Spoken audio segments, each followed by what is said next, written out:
নমস্কার বন্ধুরা, দীপিকা রান্না বাগান আটটা নতুন ভিডিওতে আপনাদের সবাইকে স্বাগতম। আজকে আমি রান্না করেছি চিনি গুঁড়ো চালের ফ্রাইড রাইস আর দেশি মুরগির মাংস। এই দেখুন চালটা কত সুন্দর, একদম সরু সরু। এটা কিন্তু আতপ চাউল। প্যাকেটটা দেখো, এই যে এই প্যাকেটের চাল, এই দেখুন প্যাকেট। এই প্যাকেটে চাউল কিনতে পাওয়া যায়। এখানে আমি 500 গ্রাম চাল নিয়েছি। এই চালটা আমি 1 ঘন্টার জন্য ভিজিয়ে রেখে দিচ্ছি।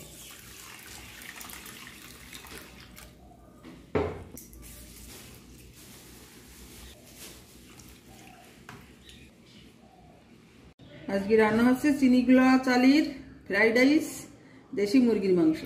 এখানে 1 কেজি দেশি মুরগির মাংস নিয়েছি। মাংসটা এখন আমি রান্না করছি।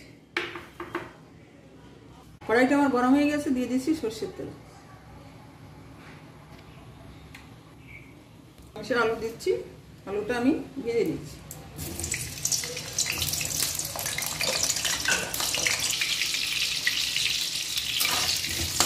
আলুটা আমি লাল লাল করে ভেজে নিচ্ছি। আলুটা ভাজা হয়ে গেছে, আমি এখন তুলে নিচ্ছি। দিয়ে দিচ্ছি ইলাচ, লবঙ্গ, দারচিনি,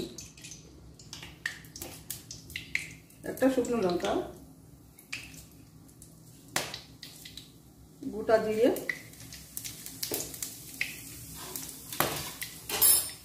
দিয়ে দিচ্ছি থেতো করা চুই ঝাল।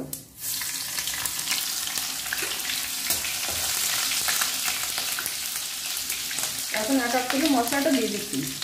দিয়েছি রসুন বাটা, পেঁয়াজ বাটা, আদা বাটা, লঙ্কা বাটা, জিরে ধনে বাটা, এখানে দিয়ে দিচ্ছি কাঁচা হলুদ বাটা, দিয়ে দিচ্ছি টমেটো কুচি,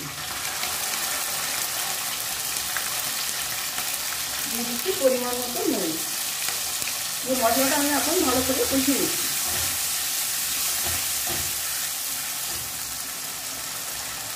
মশলাটা কষার জন্য দিয়ে দিচ্ছি সামান্য জল।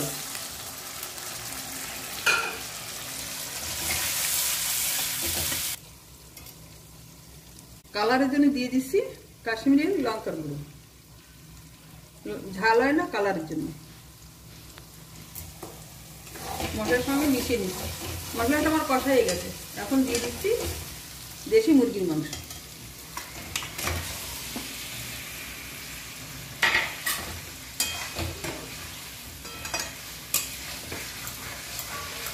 মশলা দিয়ে মাংস দিয়ে ভালো করে কষিয়ে নিচ্ছি।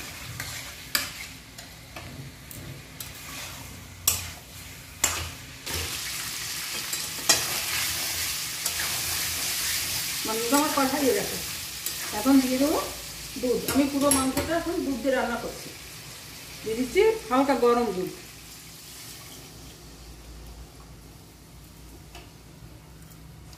কালারটা কি সুন্দর হয়েছে, কতগুলো কালার হয়েছে। জল দেবে না একদম? না, একদম জল দেবো না, পুরো দুধ দিয়েই রান্না হবে মাংসটা।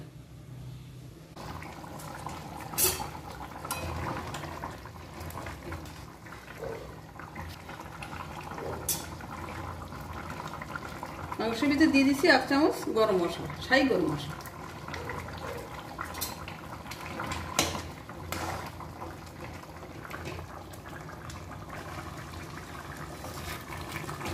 মাংসটা আমার রান্না হয়ে গেছে, আমি এখন নামিয়ে নিচ্ছি।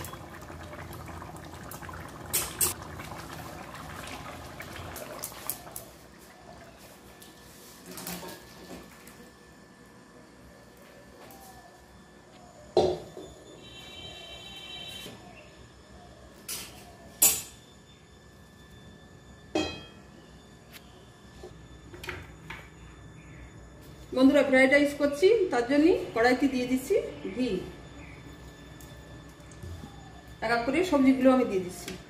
দিয়ে দিচ্ছি কেটে রাখা গাজর,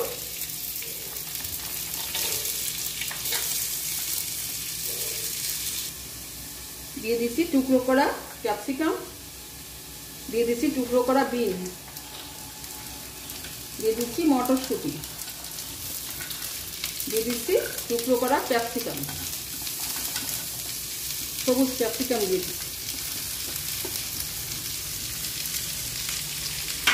সব মশলাগুলো আমি ভালো করে ভেজে নিচ্ছি।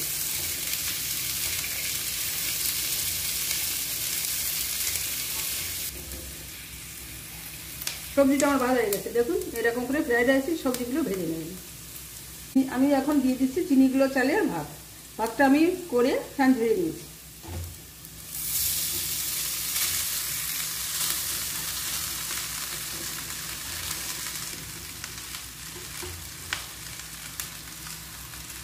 সবুজ সঙ্গে ভাতটা মিশিয়ে দিচ্ছি।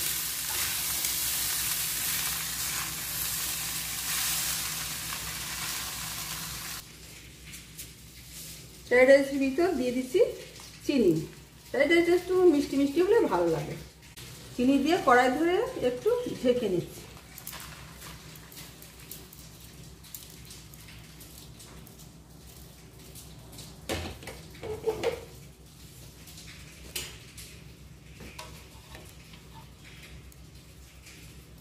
এখন আমি 5 মিনিটের জন্য দমে বসিয়ে রেখে দিচ্ছি।